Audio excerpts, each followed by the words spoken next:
Joey, when you went back and watched the game the other night, how did you assess the good and bad from Joe, and what are some things he needs to do better from this week to next? Joe was really good at his decision making, his calmness on the sidelines. He kept the calm within the storm out there. Talking to him on the headset, man, he was after every single drive. He was like, all right, cool, like move on. What do we got coming next? So the guy's really even keeled. His decision making is really good. Was accurate with the football. Like the guy played a good game. Was happy with that. Obviously, we can always be better. We can be pushing for our communication for how we all get on the same page in an environment like that when it's harder to hear and it's not the friendly confines. So that's where we can keep pushing to grow. But his overall game management was very good. With that game management, how would you assess how Joe is, I guess, getting guys lined up? Obviously, with the pre-snap penalties, does Joe play a hand in that? Was it just simply offensive linemen jumping off sides, or just the efficiency of running the offense? How would you assess him there? Yeah, well, that's the thing with getting guys. The way we play, you got to get yourself lined up. You got to play fast. We're not breaking the huddle, and he's not telling everybody where to go. You got to see a signal and get your cleats in the ground. As the quarterback position, though, it is what it is, right? When that's not operating at a high level, we have to take it upon ourselves to make it operate at a high level, and whatever that is in that moment. One of the things with being up in the box is you can't necessarily get a feel for what it's going on actually on the field with the guys. Like, what is the look in the eye? What is the demeanor of our guys? So that's a thing that quarterback's got to be able to be like, all right, let me settle everything down. If we need to switch from a verbal to a silent, help us make that call if you feel like that's what you need. And he did that. That's just a thing that we probably got to a drive or two too late. Back in August, you kind of described Dante Thornton as a freak. I know his impact's not been as much as I know he would like it to be through the first 3 games. What do you think's holding him back right now? I think it's like when after the first week or two, he is a freak athletically. Let's start off with that. His size and speed combination. What we do is different, and sometimes there's a learning curve. You've seen it before. Like you saw Jalen Hyatt year 1 to year 2 was different. You saw Dante Saturday night make some big plays down the field. He got some balls on the edge and made a guy miss and got us a nice play back on track when we were behind schedule. So you're seeing him grow. And what I love about Dante is his attitude hasn't shifted. He hasn't gone into, well, I'm not getting the production I want, so now I'm mad. Like, all he's doing is trying to figure out, how do I get more production? What do I do? What do I need to learn? What more do I need to watch? He's been meeting extra, like, as much as anybody, like a freshman. So that's what's great about him, and I expect his productivity to continue to grow as we go through the season. Obviously, successive plays and pre-snap penalties getting behind the chains can impact how fast you go.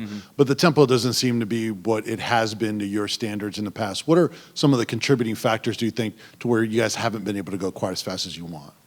Well, you talk specifically Saturday, it was getting behind the chains. It is what it is. Well, now you got to create. You're playing from 2 drive starter type plays, if you know what I'm saying. Like, you got to do something to start the drive. Well, now I got to start the drive basically over again, so I got to slow it back down, move a body, use a motion, bring somebody in, move somebody out. When you start doing that, it just naturally slows everything down, and there's like a ripple effect of now, like on 2nd and down, instead of 1st and 10, you're at 1st and 15, so you gain 6. You're not in 2nd and short where you got what you want. You're in 2nd and long, so now you're working into 3rd and mediums and 3rd and longs. Well, there's more moving parts when you go to that too, because now you got to formate it. You got to change your protection based on the stuff that they're bringing. So it's really a ripple effect on the front end. Usually, if we're slowing down later, it's because we've done something to shoot ourselves in the foot earlier in the drive. And that's what happened Saturday night. Coach, you guys have been so good running the football the first couple weeks of the season. What was it going right there Saturday, and how much did that impact you as a play caller when the ground game was kind of sputtering? Yeah, it was. We hit some big plays in it. Jay Wright ran hard. It was fun to watch those backs. Like, they run hard. You say it's the same thing. You get behind the chains. You know, all of a sudden those gains of 4 don't feel as good on 1st and 20 and 1st and 15. They're really good on 1st and 10. Now you feel like you can feed more runs in there. Well, now you feel like you got to push the ball out on the perimeter and push it down the field a little bit to stay out of 3rd and long. So I think it's just a sum of all the parts like that, very similar to his question. You get yourself backed up early in the drive. It's hard to get into a rhythm. Run game is a rhythm. Pass game is a rhythm. If you're slowing up, moving fast, slowing down, moving fast, slowing down over and over, man, it's hard for the backs, the O-line, to get into a rhythm of how do we move these guys off the ball. You're getting a fresh front every single time. They're getting a chance to stop, look over, get their call, get their cleats in the ground, sometimes sub, so they're getting a much fresher front rolling the whole time. And that's just on us handling our business on the front end of the drive.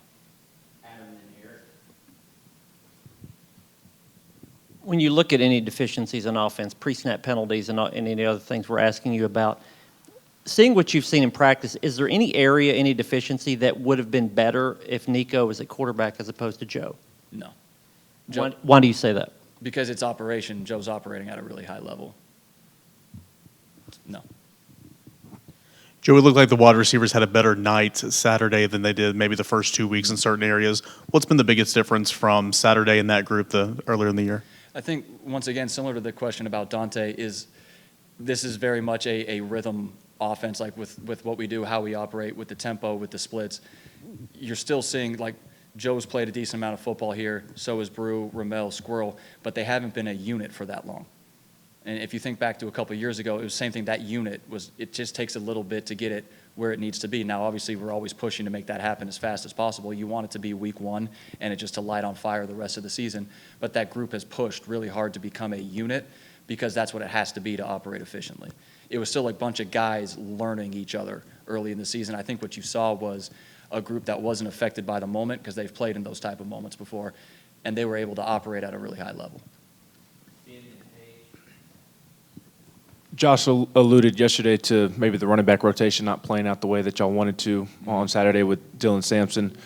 I know that running back room is kind of strength in numbers, and that's a good thing, but getting into the season and in games, has it been kind of difficult to make sure all three guys are getting involved? No, it hadn't been. Saturday night, obviously, Dylan didn't get enough on the field. It is what it is for whatever reason. He knows what we think of him. We know what everybody thinks of him. That's an electric guy with the ball in his hands. Find ways to get that guy the ball, whether it's handing it to him, throwing it to him, using him in the screen game, like whatever it is.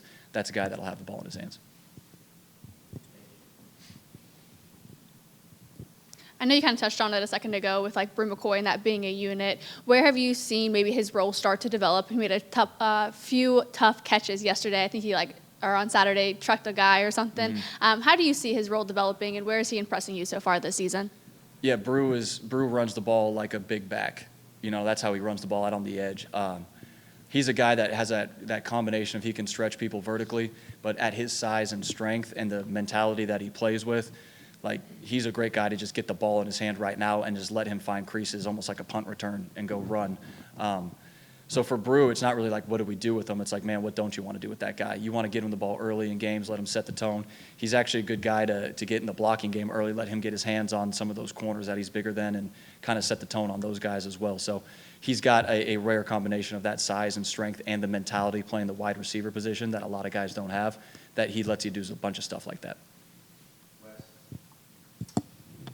Joey, I know y'all don't go back on the road for a couple weeks, but when you look at, the past three big games y'all have played on the road, it's tougher to operate on the road than it is at home usually, but the offensive numbers look way down in those games. Is there something about the communication, the efficiency, just what's gone into some of those issues that I'm sure y'all want to correct moving forward?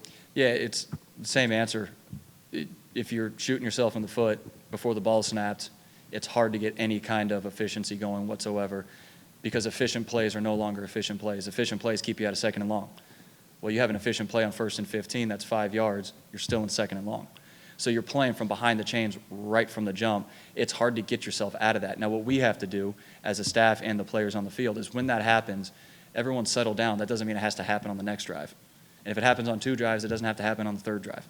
Reset, settle down, fall into the game, and we know how to do this. We know how to operate. And you saw it Saturday night in the second half. When we stopped doing that, it was just bump, bump, bump, bump right down the field, and then we had some issues inside the red zone that held us out of the end zone.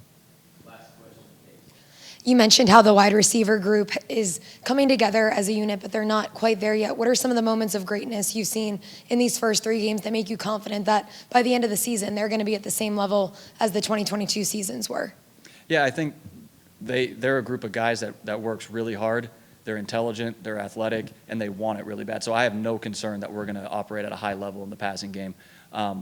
They've done a bunch of really good stuff. Like you watch in practice, like those guys are flying around the field. It's a really good thing to see.